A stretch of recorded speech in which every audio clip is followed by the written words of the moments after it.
Hey y'all, thanks for tuning in to episode 35 of the Peace Podcast. Just give me self-consideration, whatever that looks like. And so when we're thinking about the opposite of self-consideration, which is self-abandonment, we don't ever really consider what it costs to abandon ourselves.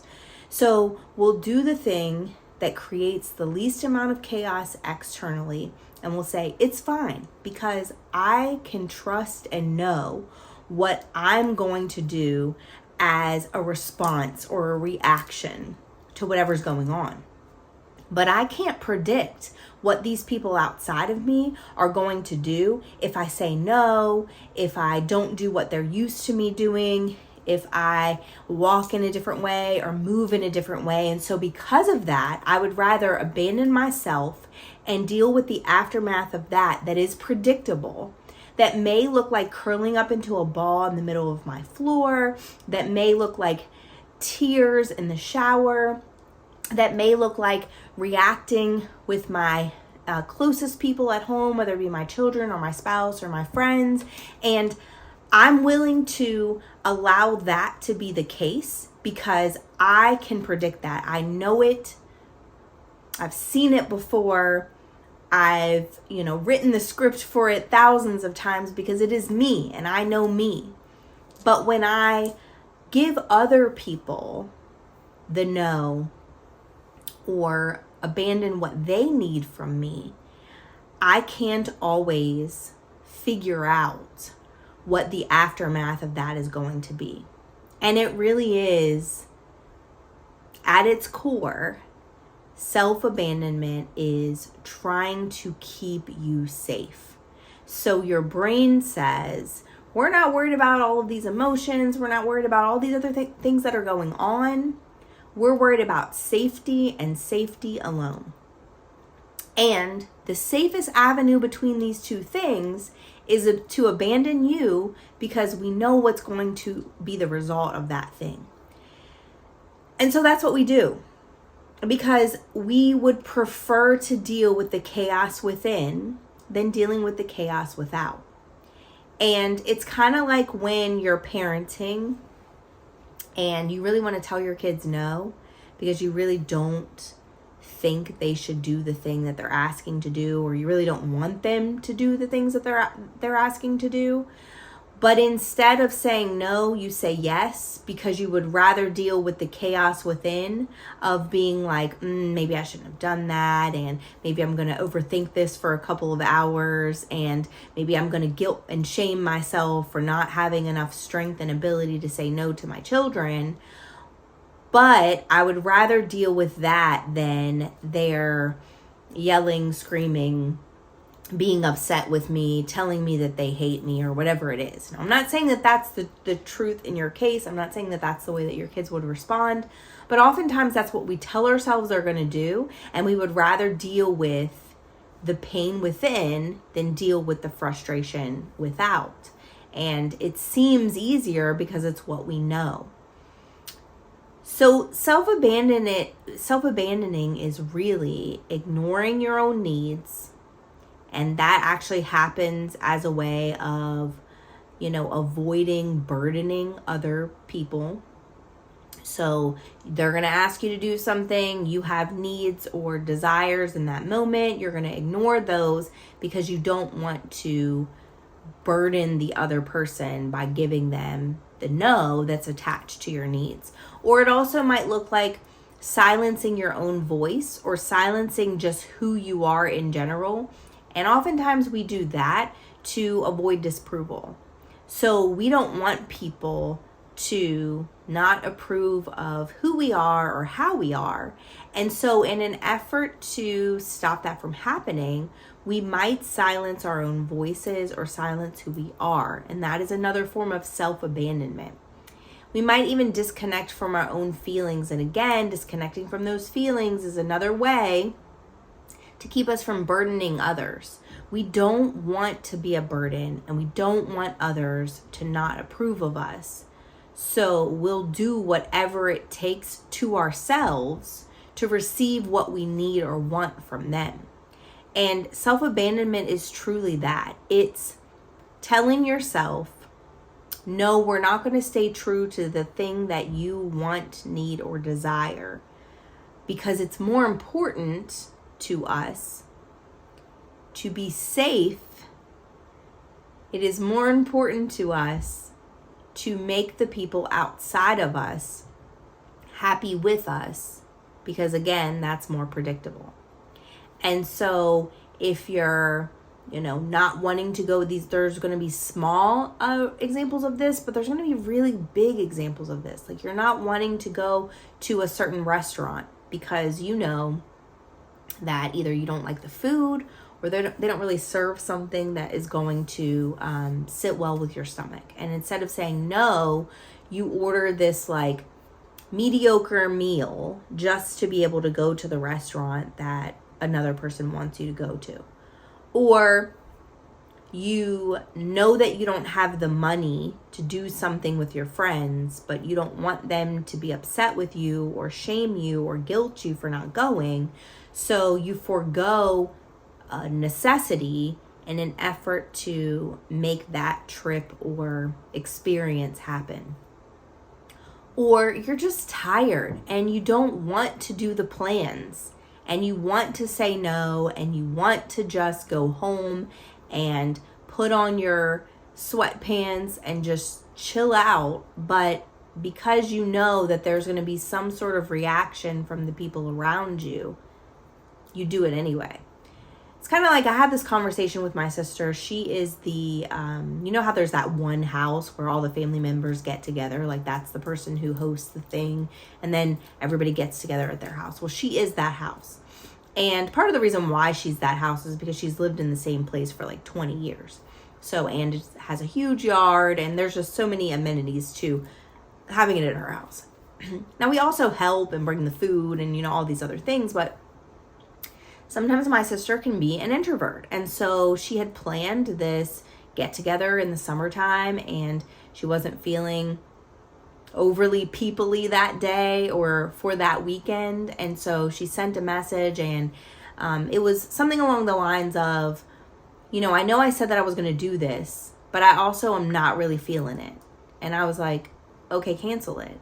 And she was like, well, it's probably going to rain anyway. And, she had these like reasons ready. And I was like, okay, well, you don't need any of that. Like, if you don't want to put yourself in a position where you have to be people-y, just honor that in yourself and say, you know what, we're not doing it this weekend. Because what's going to happen if you push to do it anyway is you're going to inadvertently take it out on the people or the situation or the dynamics. Like, you're going to sit in a chair and be annoyed and be ready for it to be over, or you're going to, not throw it the way that you normally would throw it, and people are going to notice. And so, like, why not just say, I don't feel like doing it?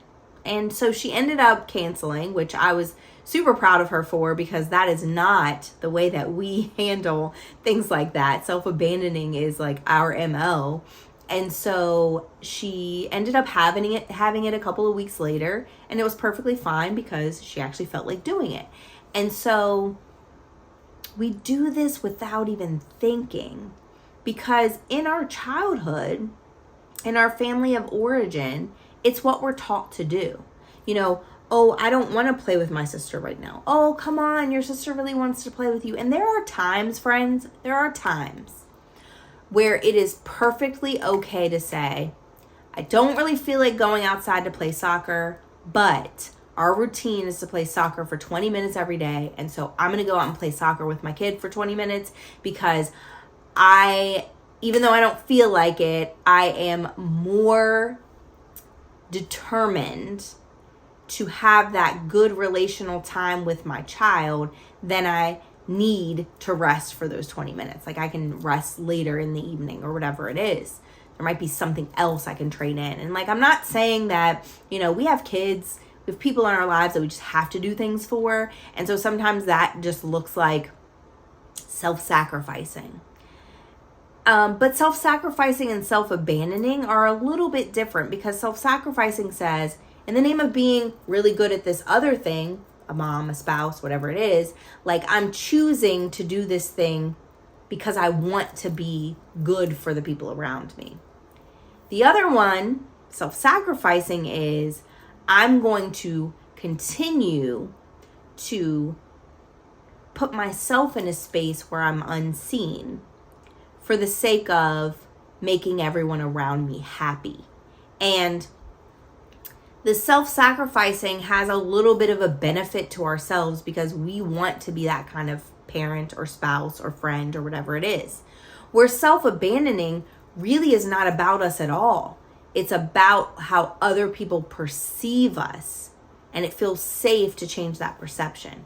And sometimes it gets a little gray and rocky and shady in those areas, but if you find yourself consistently saying no to yourself and yes to other people, then you're probably self-abandoning.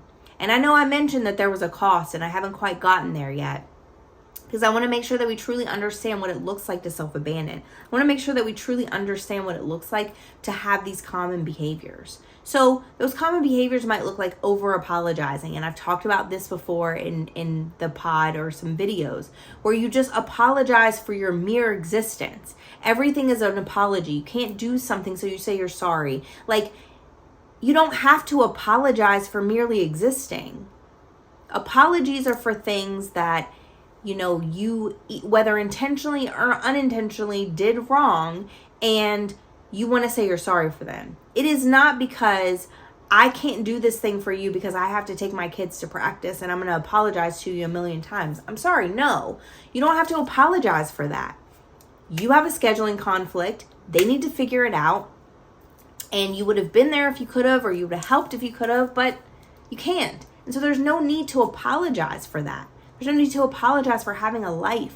We don't need to apologize a million times for being who we are. We don't need to apologize because we need somebody to slow down and repeat the directions, or that we need somebody to, you know, help us with something. Those things are not reasons to apologize. But when we're self-abandoning constantly, we feel like a burden to other people. So we start apologizing for just drawing breath and taking up space.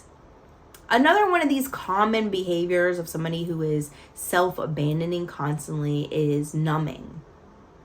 So you might need to drink often, or you might scroll on social media constantly, or you might binge watch shows all the time. And that is turning off reality and turning on some other form of reality, whether it's reality of the show you're watching, or a reality that has you with lower inhibitions because you've been drinking.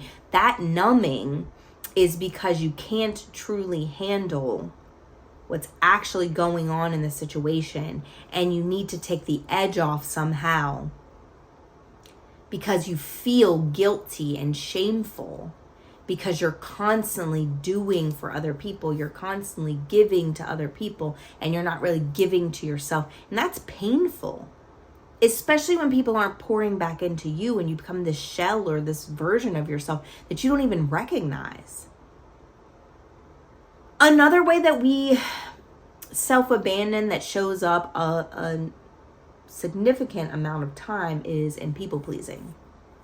Those people-pleasing behaviors where you need to do what other people need you to do over what you need to do for yourself because you worry about their perspective of you, show up in a lot of us. Because in childhood, we're kind of taught that. It's like you make your parents happy before you make yourself happy, and then you're a good girl. And when you get into adulthood, if you carry those same behaviors in, then what you are is a miserable woman, a miserable person, because you're continuously giving up something for the sake of pleasing other people, but you're never experiencing joy because you're doing what everyone else needs you to do. And another one of those is perfectionism. Having to toe the line so that other people will not perceive you in a negative way, having to be all the things to all the people all the time, is another way that you're self-abandoning. Because if you sat with yourself, you would allow yourself to make mistakes. You would allow yourself to not be perfect. You would allow yourself to be human.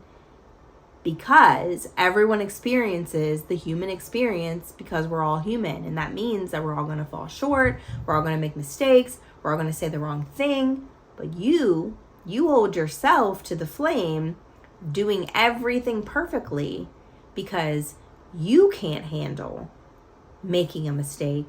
You can't handle allowing yourself to be human. You can't handle other people seeing you in a negative way, because to you, that is the worst situation, is for people to think that you're less than because you've learned to earn your love by producing something. But you're also self-abandoning when you don't allow yourself to rest because you need to keep moving to be perfect. And you're also self-abandoning when you don't allow yourself to say, this weekend we're just going to have a chill weekend because I need a break, because you're self-abandoning. Or you don't allow yourself to say no to anything. So all the invites include you saying yes, even when you wanted to say no, and being the person who gets excited when the other person cancels, because you were self-abandoning the whole time. We don't have to do that. We choose to do that because, again, we want to keep ourselves safe. And the situation feels safer to do it that way. And so some long-term costs, which is really the point of this video in the first place, or this podcast in the first place, is that you're going to build resentment. Anytime you have given so much to the outside world and you have neglected yourself by self-abandoning, you're going to develop resentment. Resentment for the people who are taking your time, attention, and just energy away. Resentment for yourself for not being able to say no. Resentment for yourself for not prioritizing you in some sort of a space where you're prioritizing other people. Resentment for the life that you've been given. Resentment for the children that you've been blessed with. And I'm not judging you for any of this resentment, because I wouldn't be mentioning it if I hadn't felt it myself. But that resentment comes from you not being able to say no. It's as simple as, I was sick this weekend and my partner had to go drop something off, and he wanted me to go with him, and he asked me to go with him. And I said, I don't really think I'm doing that. I don't feel well. I don't want to go to the place that you're going. And if it were anything else, I probably would go. But this just feels like it's something that I don't want to do. And he wanted me to go. I could tell that he wanted me to go. But I just really wasn't in the space to be able to or want to. I didn't feel well. I didn't feel like it was a good idea. All the things. And so he went. And while he was gone, I sent him a text. And I said, thank you for not shaming me for not going with you, for not trying to make me feel bad, for my no. I really just didn't want to go. And in other areas, I would do whatever you need me to do. But in this one, I just didn't really want to go.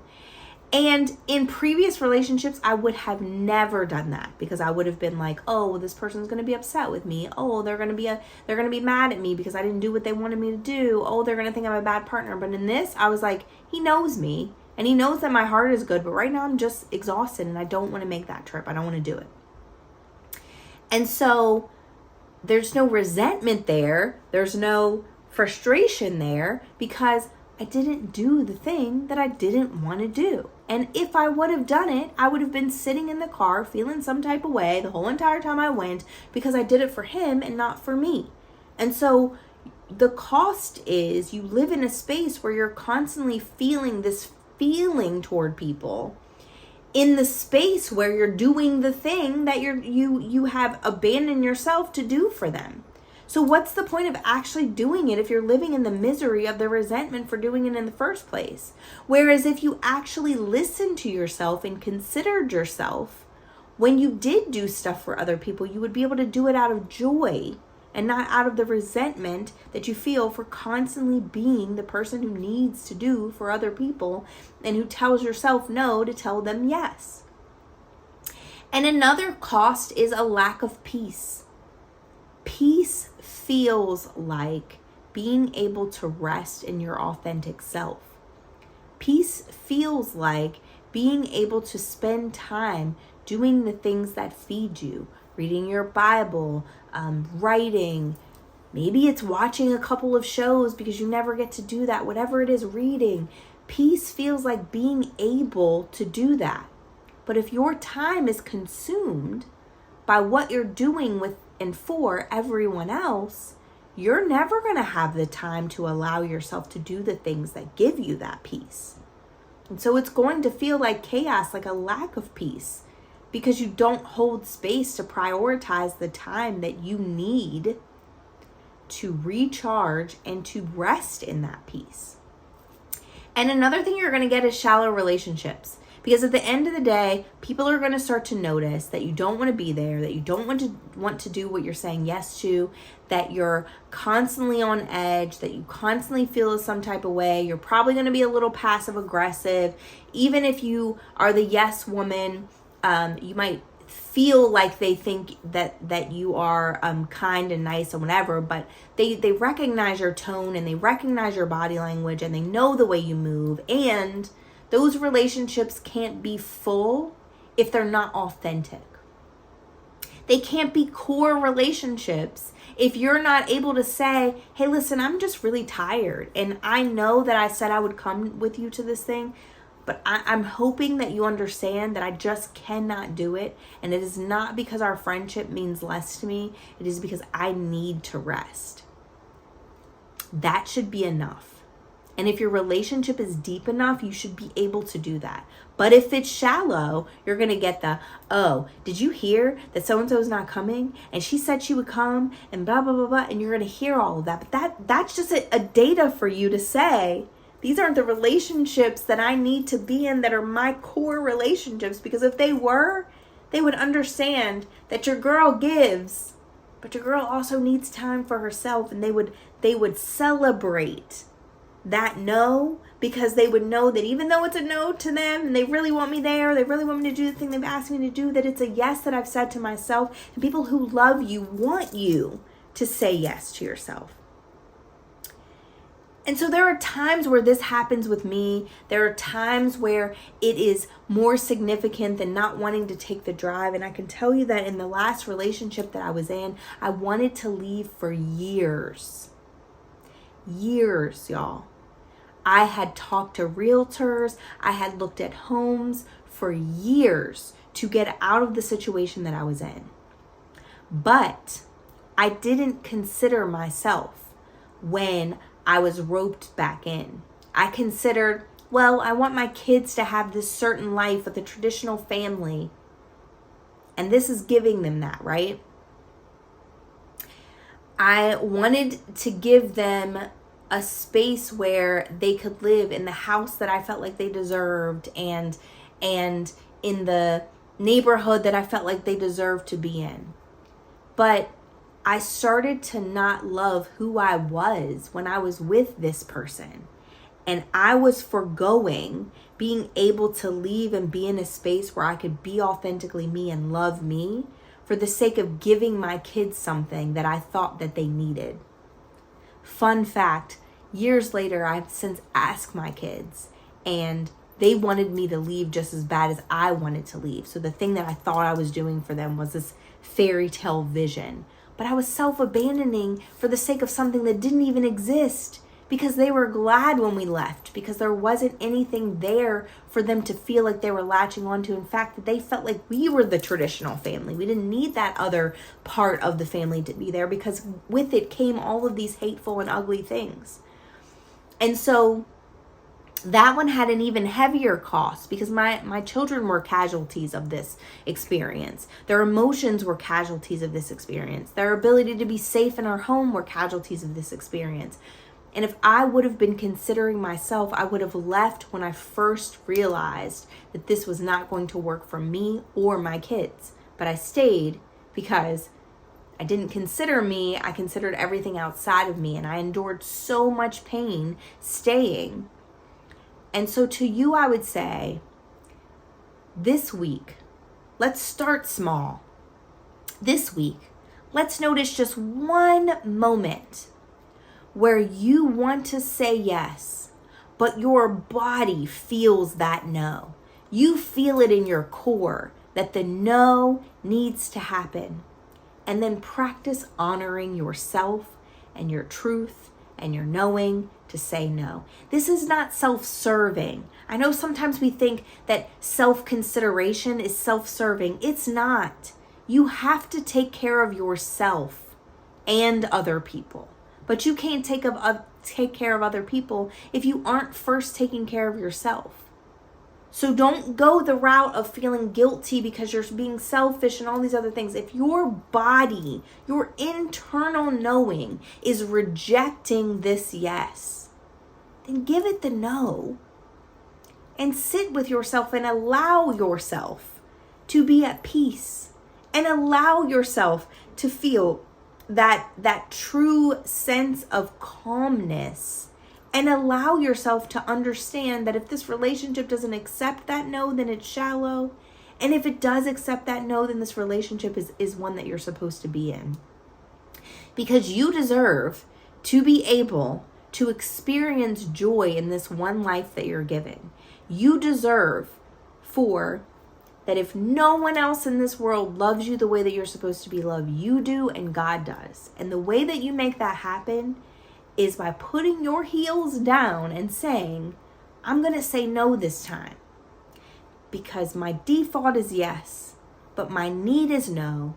And that's the only way that I'm going to honor myself, the way that I need to be honored. So my hope is that you do that this week. Pay attention to that one time that it happened. Jot it down in your journal. Put it in the comments of this video and let me know that you did it and what happened as a result of it. And I promise you it will not be as detrimental as your overthinking brain is saying that it will be. Thank you guys for tuning in. Remember to like and subscribe to this channel. Go follow me on all socials and share this message with other people because, as I always say, knowledge gained and kept to yourself is selfish, but knowledge shared with the world could just be the catalyst for change that they need to break free from the bondage that they're experiencing every single day. Thank you again for tuning in, and I'll see you next time.